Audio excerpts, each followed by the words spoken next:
سرکار دو عالم نور مجسم صلی اللہ علیہ وسلم کا دین، میرے آقا صلی اللہ علیہ وسلم کی رسالت قیامت تک رہے گی، اور سرکار صلی اللہ علیہ وسلم کا دین بھی قیامت تک رہے گا۔ اب کئی ایسے بندے ہوں گے جو ذاتی مقاصد کی خاطر دولت کے نشے میں آ کر، اقتدار کے نشے میں آ کر وہ اپنے آپ کو تو بدلیں گے نہیں، اسلام کو بدل لیں گے، اسلامی تعلیمات کو اندر چینجز کر دیں گے۔ تو کیونکہ رب نے وعدہ کیا ہوا ہے قرآن کی بھی حفاظت کا اور سرکار کے دین کا بھی، تو اللہ تعالیٰ پھر کوئی ایسا مرد کلندر پیدا کر دیتا ہے جو اس گرد و غبار کو صاف کر کے دین کو پھر اصل حالت میں سامنے پیش کر دیتا۔ اس کو مجدد کہتے ہیں۔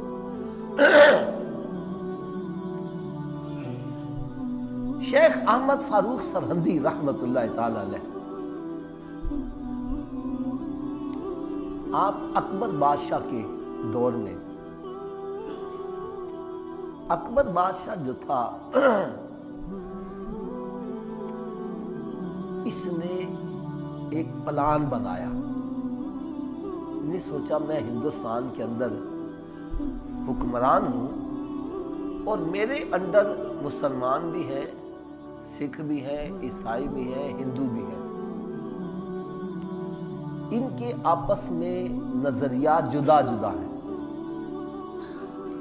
مسلمان ایک خدا کی پوجا کرتا ہے اور ہندو بتوں کی پوجا کرتے ہیں۔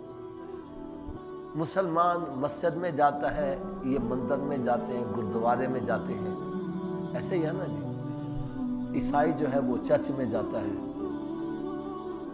بہت ساری چیزیں مسلمانوں کے درمیان حلال ہیں اور وہ جائز نہیں سمجھتے، کئی چیزیں مسلمانوں میں حرام ہیں، ان کے نزدیک جائز ہیں۔ مثلا مسلمان شراب کو حرام جانتا ہے، حرام ہے اسلام میں، لیکن ان کے ہاں شراب پی جاتی ہے، وہ جائز سمجھتے ہیں۔ اس نے سوچا کہ یہ اختلافات ہیں، یہ آپس میں عوام لڑتی ہے، تو لہٰذا میں ایک نیا دین بنا دوں جس میں مسلمان بھی آ جائیں، ہندو بھی آ جائیں، سکھ بھی آ جائیں، عیسائی بھی آ جائیں۔ قرآن مجید میں تو رب تعالیٰ نے ارشاد فرمایا نا، لا یستوی اصحاب النار و اصحاب الجنہ، جنتی دوزخی برابر نہیں ہو سکتے۔ اس نے کہا سب کو ہی برابر کر دو۔ برابر کسے کیا جائے؟ میں ایک مثال دیتا ہوں۔ مسلمان گائے کو ذبح کرتے ہیں اور ہندو گائے کی۔ اب جب مسلمان گائے ذبح کرے گا، ہندو کہیں گے ہماری گاؤں ماتا کو انہوں نے ذبح کر دیا، لڑائی ہوگی۔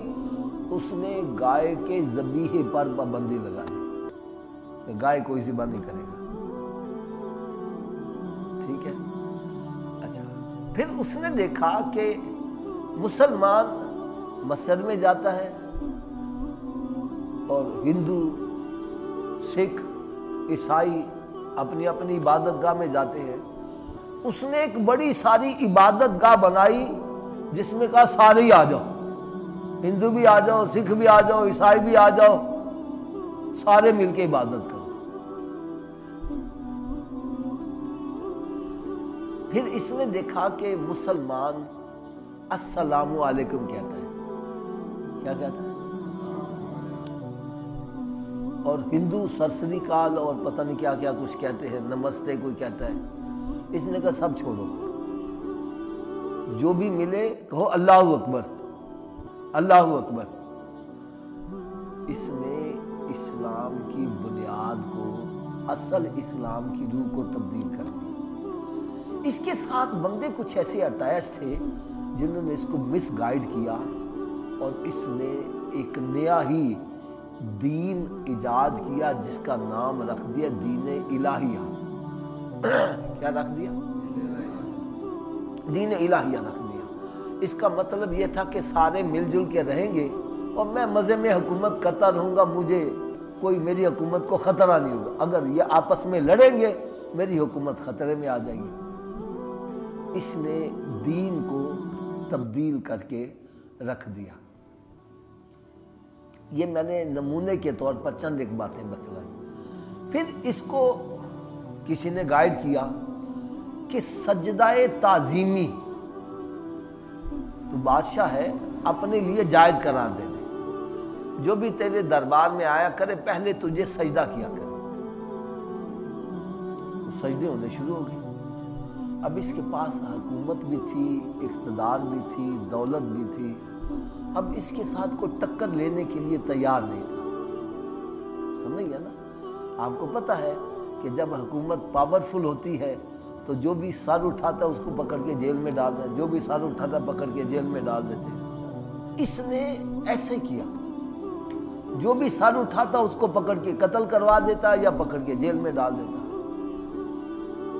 اب اس کے ساتھ ٹکر کون لے؟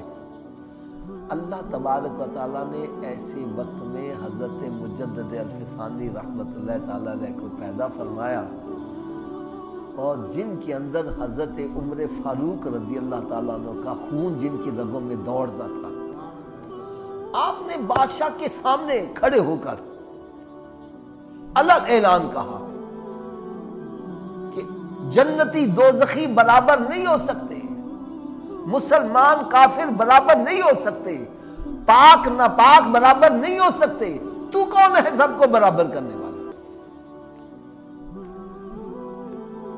لہٰذا جو تو نے نیا دین نکالا ہے وہ غلط ہے، دین وہی ہے جو میرے آقا صلی اللہ علیہ وسلم کا دین۔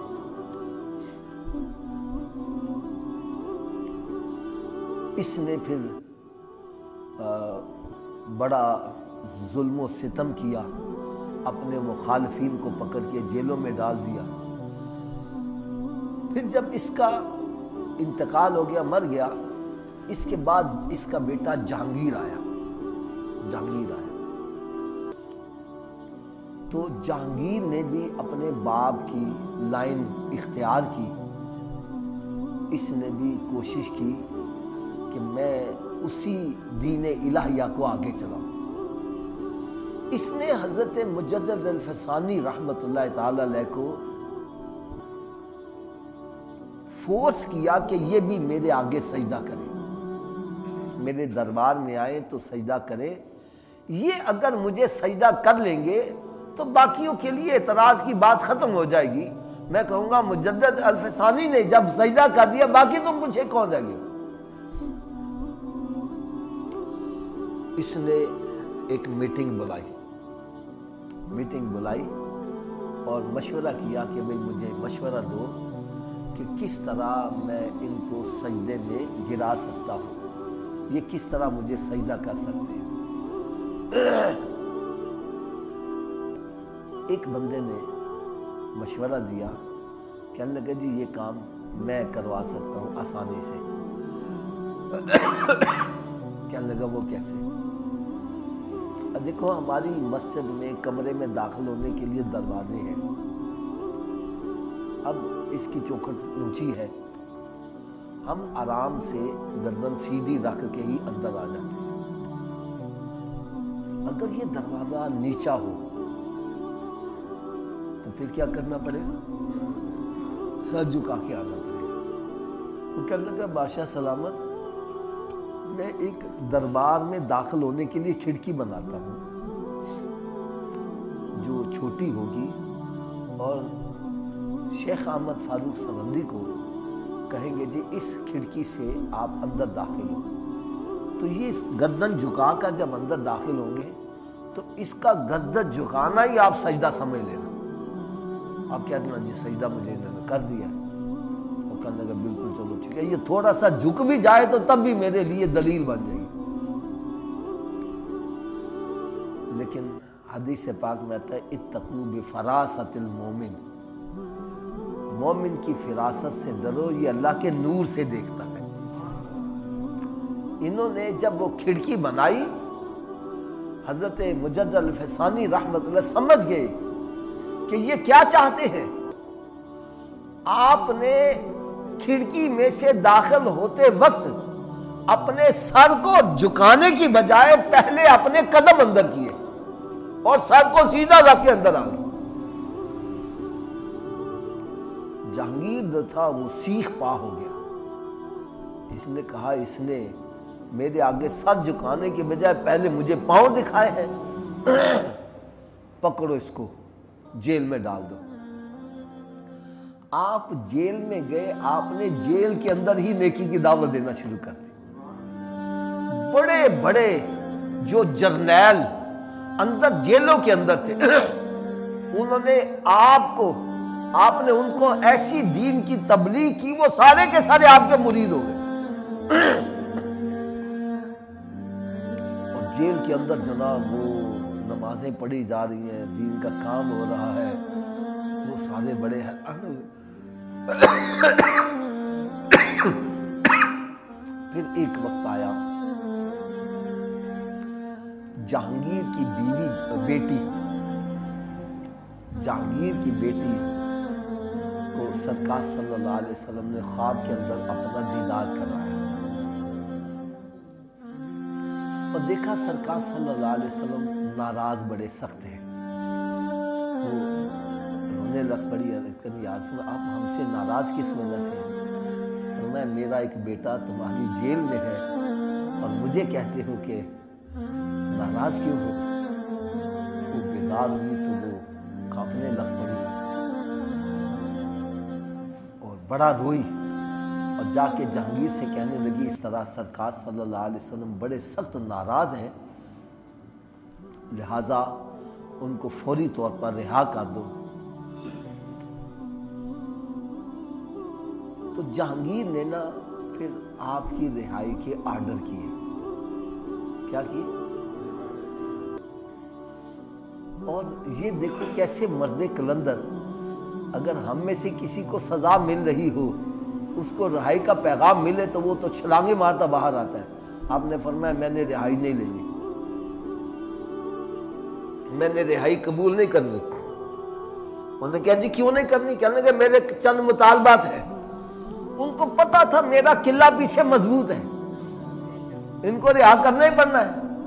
وہ کہنے لگا جتنے جناب سیاسی قیدی ہیں اور جتنوں کو تم نے اس سزا میں اندر کیا ہوا ہے کہ وہ حق کی بات کرنے والے ہیں اور تم نے ان کو اندر کیا ہوا ہے، جتنی دیر سب کو رہا نہیں کرو گے میں نے رہائی نہیں لینی۔ اس نے رہا کر دیے۔ فرمایا ابھی اور بھی ایک میرا مطالبہ ہے۔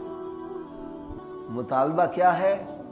کہ جو دین نبی پاک صلی اللہ علیہ وسلم کا ہے اسی کو اصل حالت میں نافذ کرو، اور جتنی یہ پابندیاں تم نے لگائی ہیں کہ جناب گائے ذبح نہیں کرنی اور آپس میں سلام نہیں کرنا، اللہ اکبر کہنا ہے، یہ جو مندر اور مسجد یہ سارے کٹھے یہ سب ختم کرو، یہ کرو گے تو پھر میں نے باہر آنا ہے۔ فرماتے ہیں کہ اس نے پھر سارا جو تھا نا وہ سٹرکچر چینج کر کے دین کو پھر اصل حالت میں لا کر پیش کیا۔ تو حضرت مجدد الفسانی رحمت اللہ تعالی علیہ کا یہ کمال ہے کہ آپ نے دین کے اوپر جو گرد و غبار اکبر بادشاہ نے ڈالی، جہانگیر نے ڈالی، آپ نے اس گرد و غبار کو صاف کر کے دین کو پھر اصل حالت میں سامنے پیش کر دیا۔ اس لیے آپ کو مجدد الفسانی کہتے ہیں۔ 1000 سال کے بعد سرکار صلی اللہ علیہ وسلم کے پردہ فرمانے کے بعد 1000 سال کے بعد جو دین کے اوپر گرد و غبار پڑ چکی ہوئی تھی، آپ نے 1000 سال کے بعد اس گرد و غبار کو صاف کر کے پھر دین کو اصل حالت میں پیش کیا، تو آپ کا لقب ہوا مجدد الفسانی۔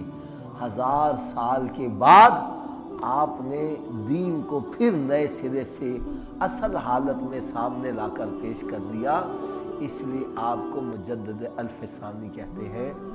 اللہ تبارک و تعالیٰ سے دعا ہے کہ اللہ تبارک و تعالیٰ ہم سب کو ان بزرگ ہستیوں کا ادب و احترام کرنے کی توفیق عطا فرمائے اور ان کے نقش قدم پر چلنے کی بھی توفیق عطا فرمائے۔